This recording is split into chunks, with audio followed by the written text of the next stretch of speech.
ಅಥ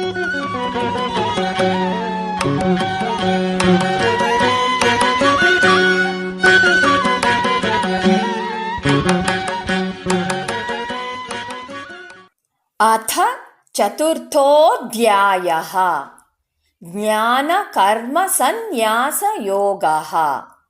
ಶ್ರೀ ಭಗವಾನುವಾಚ ಇಮಂ ವಿವಸ್ವತೆ ಯೋಗಂ ಪ್ರೋಕ್ತವಾನಹಮವ್ಯಯಂ ವಿವಸ್ವಾನ್ ಮನವೇ ಪ್ರಾಹ ಮನುರಿಕ್ಷ್ವಾಕವೇ ಬ್ರವೀತ್.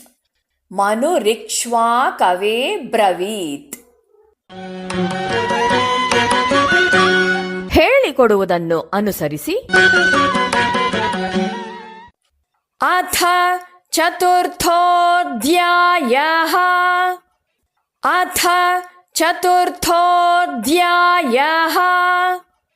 ಜ್ಞಾನ ಕರ್ಮ ಸನ್ಯಾಸ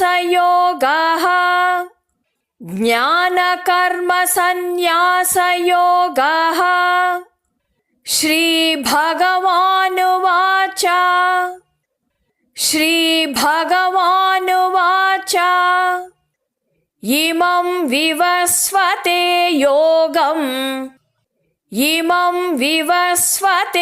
ಯೋಗಂ ಪ್ರೋಕ್ತವಾನಹಮವ್ಯಯಂ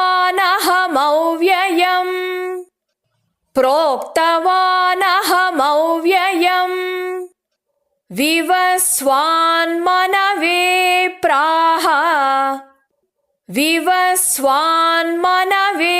ಪ್ರಾಹ ಮನುರಿಕ್ಷ್ವಾಕವೇ ಬ್ರವೀತ್.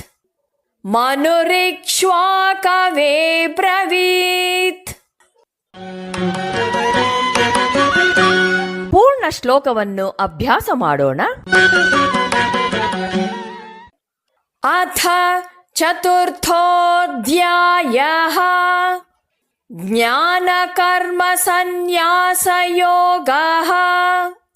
ಶ್ರೀ ಭಗವಾನುವಾಚ ಇಮಂ ವಿವಸ್ವತೆ ಯೋಗಂ ಪ್ರೋಕ್ತವಾನಹಮವ್ಯಯಂ ವಿವಸ್ವಾನ್ ಮನವೇ ಪ್ರಾಹ ಮನುರಿಕ್ಷ್ವಾಕವೇ ಬ್ರವೀತ್. ಶ್ಲೋಕದ ಅರ್ಥವನ್ನು ತಿಳಿಯೋಣ. ದೇವೋತ್ತಮ ಪರಮ ಪುರುಷನಾದ ಶ್ರೀಕೃಷ್ಣನು ಹೇಳಿದನು, ನಾಶವಿಲ್ಲದ ಈ ಯೋಗ ವಿಜ್ಞಾನವನ್ನು ನಾನು ವಿವಸ್ವಾನ್ ಅಂದರೆ ಸೂರ್ಯನಿಗೆ ಹೇಳಿದೆನು. ವಿವಸ್ವಾನನು ಅದನ್ನು ಮಾನವ ಕುಲದ ತಂದೆಯಾದ ಮನುವಿಗೆ ಹೇಳಿದನು. ಮನುವು ಮೊದಲನೆಯ ರಾಜನಾದ ಇಕ್ಷ್ವಾಕುವೆಂಬ ತನ್ನ ಮಗನಿಗೆ ತಿಳಿಸಿದನು. ಮನುಗಳು 14 ಮಂದಿ. ಒಬ್ಬೊಬ್ಬ ಮನುವಿನ ಕಾಲವು 71 ದಿವ್ಯ ಯುಗಗಳಾಗಿದ್ದು ಒಂದು ಮನ್ವಂತರವೆನಿಸುತ್ತೆ. ಈಗಿನ ಮನ್ವಂತರವು ವೈವಸ್ವತನೆಂಬ 7ನೆಯ ಮನುವಿನದು. ಅವನನ್ನೇ ಈ ಗುರು ಪರಂಪರೆಯಲ್ಲಿ ಹೇಳಿರೋದು. ಇಮಂ ವಿವಸ್ವತೆ ಯೋಗಂ ಪ್ರೋಕ್ತವಾನಹಮವ್ಯಯಂ. ಇಮಂ ಯೋಗಂ ಅಂದರೆ ಈ ಯೋಗವನ್ನು, ಅಂದರೆ 2ನೆಯ ಮತ್ತು 3ನೆಯ ಅಧ್ಯಾಯಗಳಲ್ಲಿ ಹೇಳಲ್ಪಟ್ಟ ತತ್ವವನ್ನು. ವಿವಸ್ವತೆ ಪ್ರೋಕ್ತವಾನ್ ಅಹಂ ಅವ್ಯಯಂ.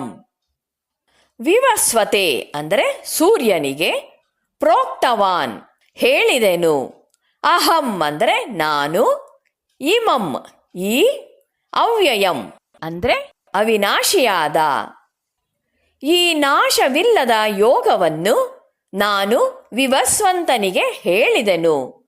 ವಿವಸ್ವಾನ್ ಮನವೇ ಪ್ರಾಹ ಅಂದರೆ ವಿವಸ್ವಂತನು ಅದನ್ನು ಮನುವಿಗೆ ಹೇಳಿದನು.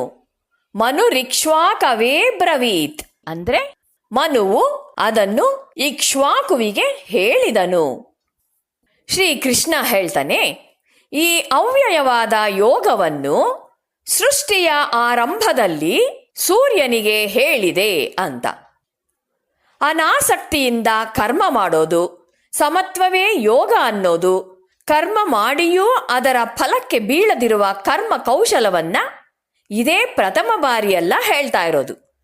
ಹಿಂದೆ ಎಷ್ಟೋ ಸಲ ಹೇಳಿ ಆಗಿದೆ, ಮುಂದೆ ಎಷ್ಟೋ ಸಲ ಹೇಳಬೇಕಾಗಿದೆ. ಇದು ಅವ್ಯಯ, ಎಂದಿಗೂ ನಾಶವಾಗೋದಿಲ್ಲ. ಈ ಪ್ರಪಂಚದಲ್ಲಿ ಹಲವು ಭೌತಿಕ ತತ್ವಗಳು ಇವೆ. ಆದರೆ ಮನುಷ್ಯ ಎಲ್ಲವನ್ನೂ ಕಂಡು ಹಿಡಿದಿಲ್ಲ. ಅವನು ಕ್ರಮೇಣ ಕಂಡುಹಿಡಿತಾ ಹೋಗ್ತಾನೆ.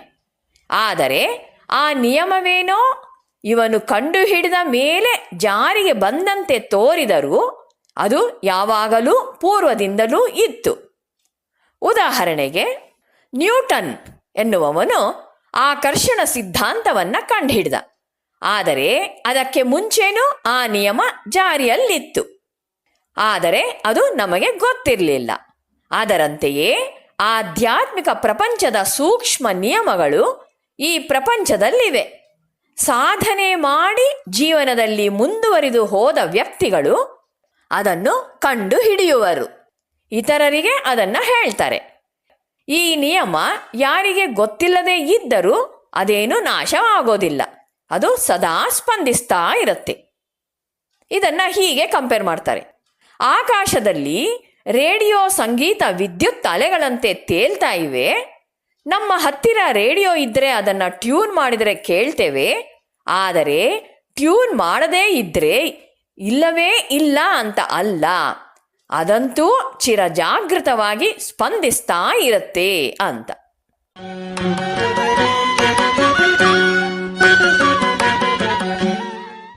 ವಿವಸ್ವಾನ್ ಮನವೇ ಪ್ರಾಹ. ವಿವಸ್ವಾನ್ ಸೂರ್ಯದೇವನ ಹೆಸರು. ವಿವಸ್ವಾನನು ತನ್ನ ಮಗನಾದ ಮನುವಿಗೆ ಮನವೇ ಪ್ರಾಹ, ಮನವೇ ಅಂದ್ರೆ ಮನುವಿಗೆ, ಪ್ರಾಹ ಅಂದ್ರೆ ಹೇಳಿದನು. ವಿವಸ್ವಾನನು ಅದನ್ನು ಮಾನವ ಕುಲದ ತಂದೆಯಾದ ಮನುವಿಗೆ ಹೇಳಿದನು. ಮನುರಿಕ್ಷ್ವಾಕವೇ ಬ್ರವೀತ್.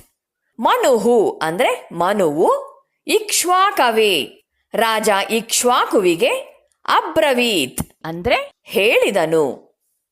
ಈ ಅವ್ಯಯವಾದ ಯೋಗವನ್ನು ನಾನು ಸೂರ್ಯನಿಗೆ ಹೇಳಿದೆನು, ಸೂರ್ಯ ಮನುವಿಗೆ ಹೇಳಿದನು, ಮನು ಇಕ್ಷ್ವಾಕುವಿಗೆ ಹೇಳಿದನು.